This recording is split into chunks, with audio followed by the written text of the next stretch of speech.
बसंतपुर गांव बहुत ही हरा भरा और खुशहाल था। वहां हर कोई खुश था, परंतु उन लोगों को चाय पीने की आदत थी।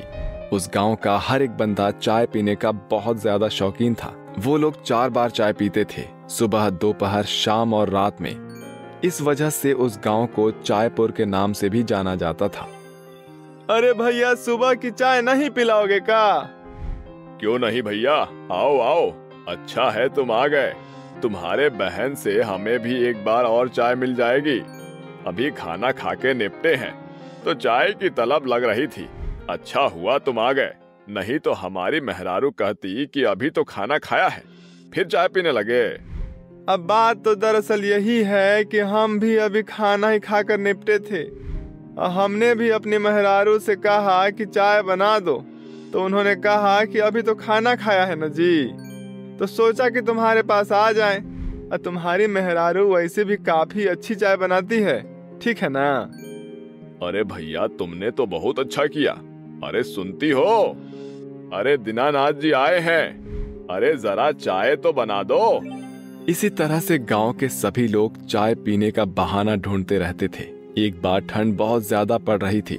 कुछ औरतें बैठी हुई आग सेक रही थी। तभी उनमें से एक औरत कहती है, अरे आज तो कुछ ज्यादा ही ठंड है, आग भी ठंडी लग रही है। ठंड के मारे किटकिटी बंधी हुई है। हाँ देखो, इसके तो दांत भी बज रहे हैं। कैसी सुकड़ी हुई बैठी हुई है। अरे सुकड़ी हुई ना बैठे तो कैसे बैठे? बेचारी ने हफ्ते भर के कपड़े आज ही धो डाले। इसकी सास ने इससे बहुत काम करवाया है। पूरा दिन हो गया इसको पानी में भीगे भीगे। बेचारी ठंड में कांपे ना तो क्या करे। सिर्फ इस आग से तो हमारी ठंड नहीं बुझ रही। राम जाने इस बार कितनी ठंड पड़ेगी। हम औरतों का क्या है, चाहे ठंड पड़े या गर्मी, हमें तो काम करना ही पड़ता है। बात तो तुम सही कह रही हो। मज़े तो आदमियों के हैं, अपना चिलम जलाकर बैठ जाते हैं। काम धंधा तो कुछ करना नहीं होता। सारे काम हम औरतों को ही करने पड़ते हैं।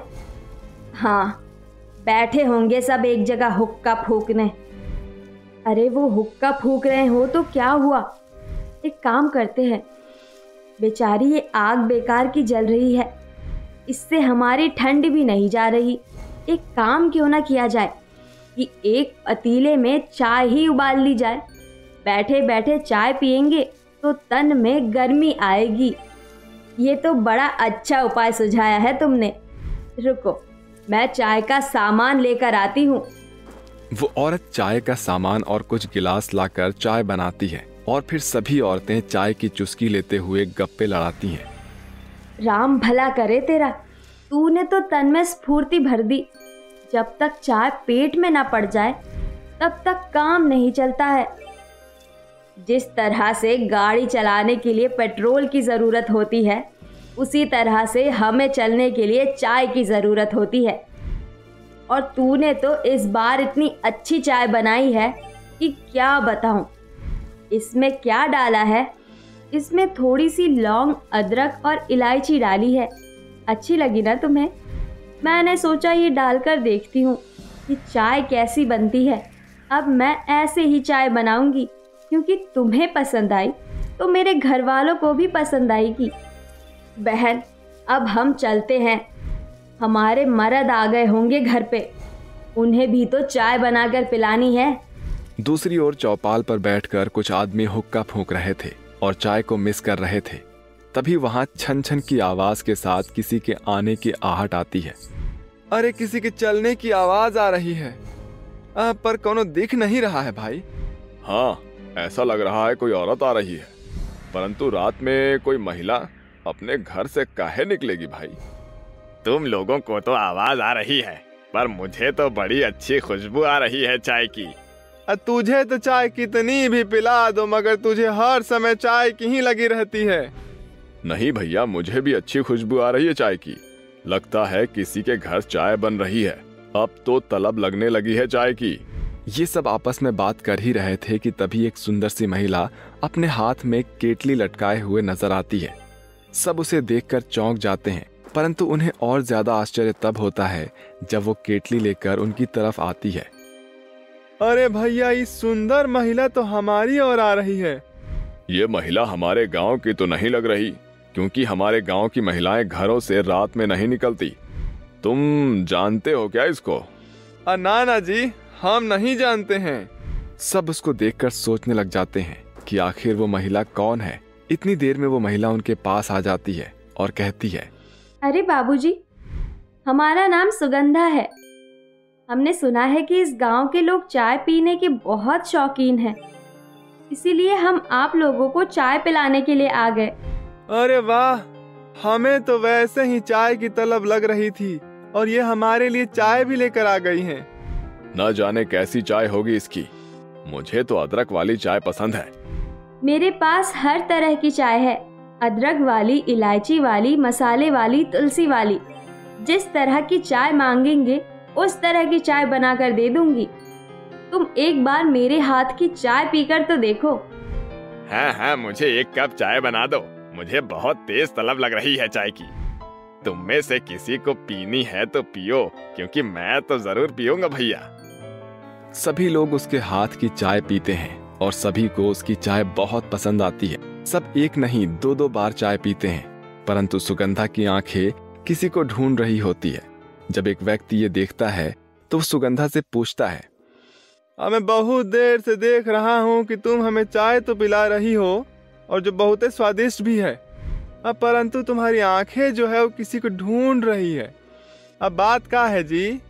तुम्हें किसी से मिलना है क्या? नहीं, मुझे किसी से मिलना नहीं है, बल्कि मुझे ऐसा पता चला था कि ये पूरा गांव चाय पीने का शौकीन है, पर यहाँ एक ऐसा दंपत्ति रहता है जो चाय नहीं पीता। मैं उस दंपत्ति से मिलना चाहती हूँ और अपने हाथ की चाय पिलाना चाहती हूँ। अरे नहीं, दीपक और अनुराधा वो तो बड़े बुजुर्ग हैं जी। इस पूरे गांव में वही दोनों तो हैं जो चाय नहीं पीते। तुम्हारा वहां जाना बेकार है। काहे कि तुम्हें वो दुत्कार कर भगा न देंगे।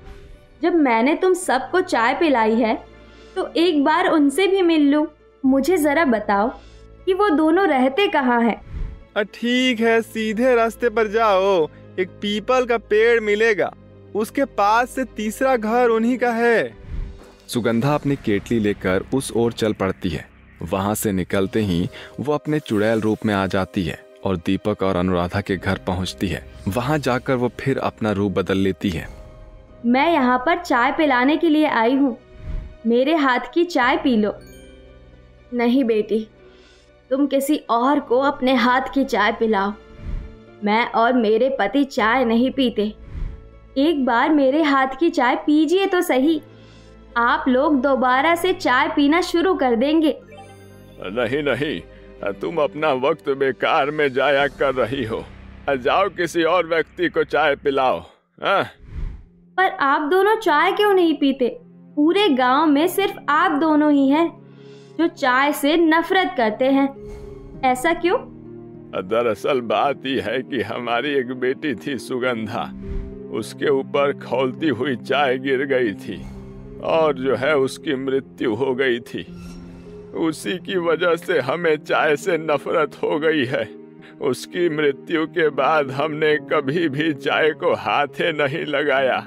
सुगंधा के बार बार कहने पर न जाने क्यों दीपक और अनुराधा चाय पीने के लिए तैयार हो जाते हैं। वो दोनों जैसे ही चाय की एक चुस्की लेते हैं, दोनों की आंखों से आंसू बहने लग जाते हैं। ये तो बिल्कुल मेरी बेटी के हाथ की चाय है।